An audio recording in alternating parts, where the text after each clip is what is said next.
So as far as what I would want to hear in an interview, and it's, when I meet with a candidate, it's usually either just to get an idea of what you're looking for, or we both have a job in mind. So what I like to hear is, well, how are your skills relevant to the specific job or the project that you're being considered for?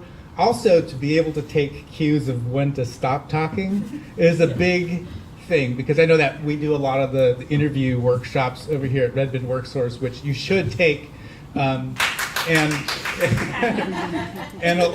we'll give cues like this, where we're just, I'm sitting there listening to someone's talk, and all of a sudden I go like this, and they're still talking and they don't take that cue. I think that you should practice with each other to see if you're talking a little bit long, like I'm talking right now. But things not to hear is maybe not answering the question, just over talking, same arena. For me, for the interview, I would like to hear more about not the team. So talk about yourself, not about your team. And I like to see that you did your homework about the company, about the latest news about the company, where it's going, the stock market, everything. And I like to hear more about your accomplishment, and to be ready for any situational questions, be specific, give an example.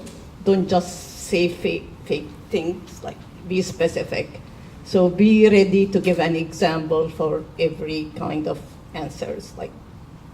So in our interviews, we do a technical interview. A technical interview can be an hour and a half. Then we do a personality interview. Technical interviews first. That there is no real gray in that. It's either you get the question right or you get the question wrong. If you don't know the question, you're better off to say, I don't know that. I'd have to look that up. If you get obviously too many of those, then it's just, we're going to stop. A lot of people come in and 15, 20 minutes, and we're on page one, and that's it. We've heard enough, and we never do a personality interview. So the longer you go into the interview, during the technical interview, because it tends to be a bit of a pressure cooker too. So you're going to see how you deal with stress. We're going to go off the rails a little bit. We're going to ask you to do diagrams. We're going to get pretty detailed. Then we're going to start talking about something that may be not technically related, just to see how if you can shift your brain from being a technically specific answer to talking about what you did last week when you were doing X. So we'll throw personality questions into the technical interview just to see your adaptability, just to see how well that you can mostly use jargon, but also then switch gears and still be a human. Because we're looking for an entry, in the positions we're looking for an entry-level position, but I'm not hiring you for that position. I'm hiring you for what I think you're going to be 5 years from now. I don't want you on my team next year, 2 years from now. No, year and a half.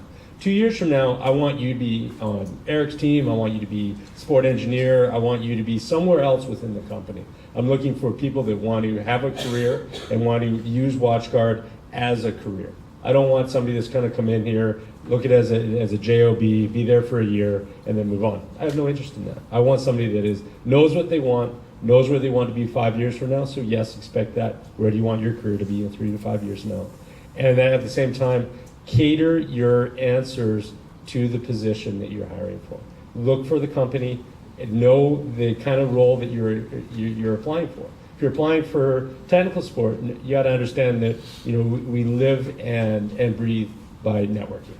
So if you're not CCNA certified, if you're not Network Plus certified, if you're not Security Plus certified, be prepared to have the knowledge of those certifications and be able to talk intelligently about them.